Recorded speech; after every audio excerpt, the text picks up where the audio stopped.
Hey, so Paralyzed Math Industry, and we are going to take a look at altitude on hypotenuse theorems.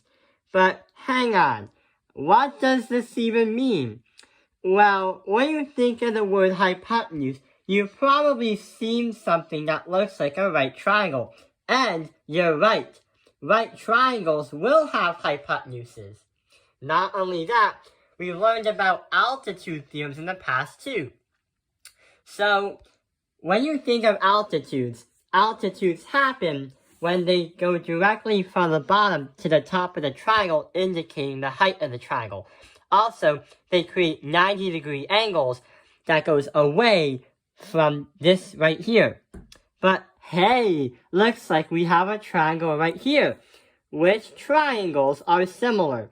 So, if you watch those TED Ed videos, or have you seen those TikTok videos saying, how many triangles are there, or how many squares are there? If you say 1, then that's not right.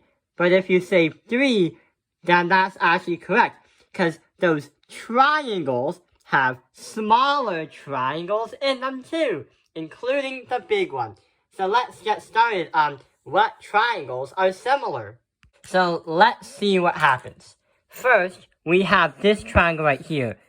We are going to say triangle A, B, C. And it has a 90-degree angle. So we're going to say triangle A, B, C is going to be similar with. There are still 2 more triangles that we need to find out. Now we can say A, D, C can be another right triangle. So we're going to say triangle ADC. And last but not least, there's an actual triangle right in front of your eyes. The thing is, it's hard to see it. Just so you know, the problem is, when we say altitude on hypotenuse theorems, just so you know that we found those smaller triangles with the hypotenuses, but just a fact. If I rotate this entire picture right here around, let's say, 135 degrees, or close to it, you notice that this whole thing is actually rightly a right triangle too. And there, right there, is the indicator for a right angle. Therefore, we can say the entire triangle is actually rightly a right triangle.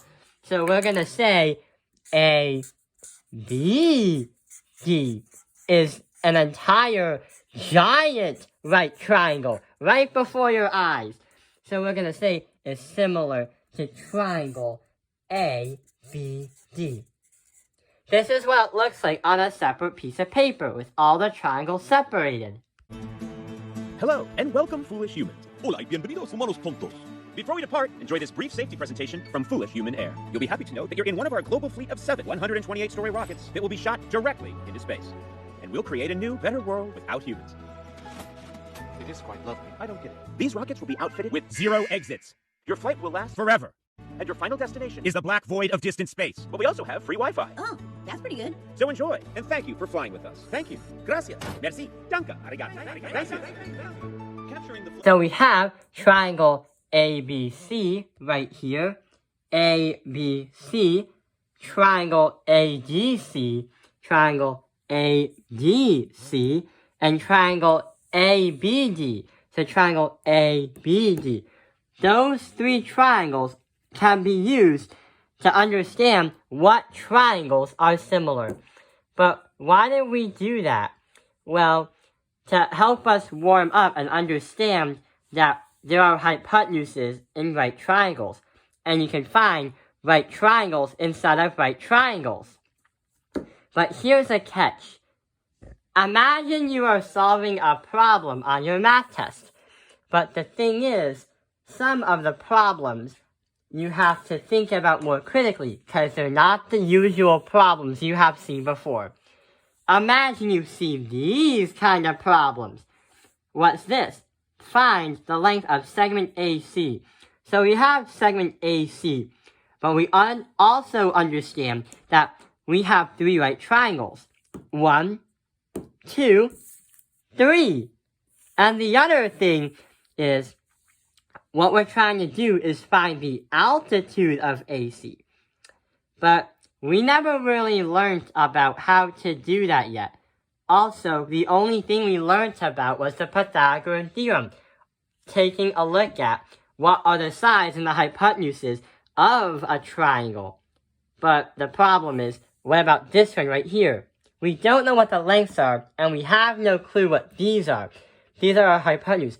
All we have are these things right here. So there's an actual formula to help us find and solve what AC is, the altitude of the triangle. The first one is this. So we have the altitude is going to be squared, and it's going to be equal to the hypotenuse of the whole triangle, but the first part. Then we have to multiply it to the second part of the whole hypotenuse. So let's see how that works. Let's use the color blue to indicate the entire whole triangle. Okay, so the whole triangle is covered in blue marker. That is saying the whole triangle.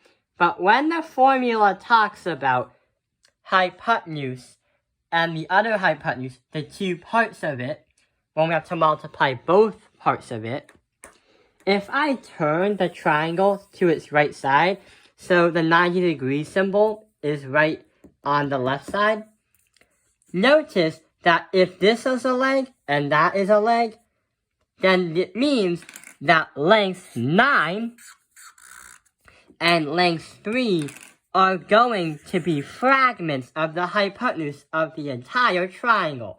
So we're going to say that here's 3 and here's 9. Those are the fragments that make up the entire hypotenuse of the entire triangle. So let's flip that upside right again.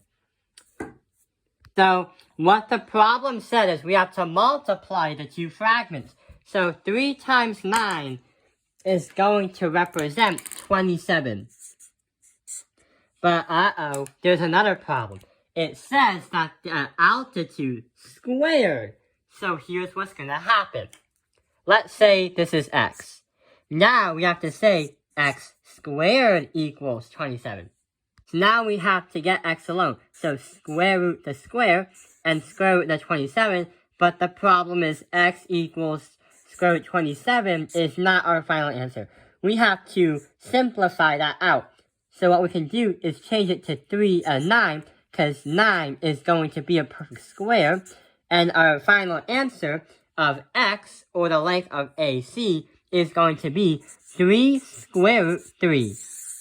That is our final answer. That is the length of AC. But why does this even work? Well, we can relate it to the Pythagorean theorem.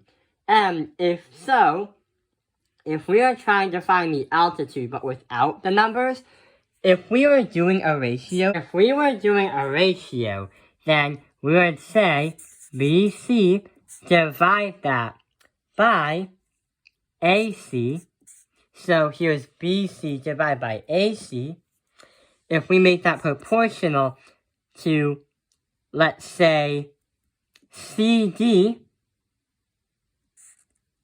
is going to be an AC. So we have the altitudes and the sides. So that is what's going to happen. The reason why we got to right here is because when we do the crisscross method, here's what's going to happen. AC is going to be AC squared, because we multiplied them both. And that's going to equal BC multiplied by CD. And those represent the 2 different fragments of the hypotenuse of the entire triangle. Like this and that. So that is how we can get to this formula. There is another scenario. So imagine you are doing another question on your test But instead of the things right here that were given to you, what happens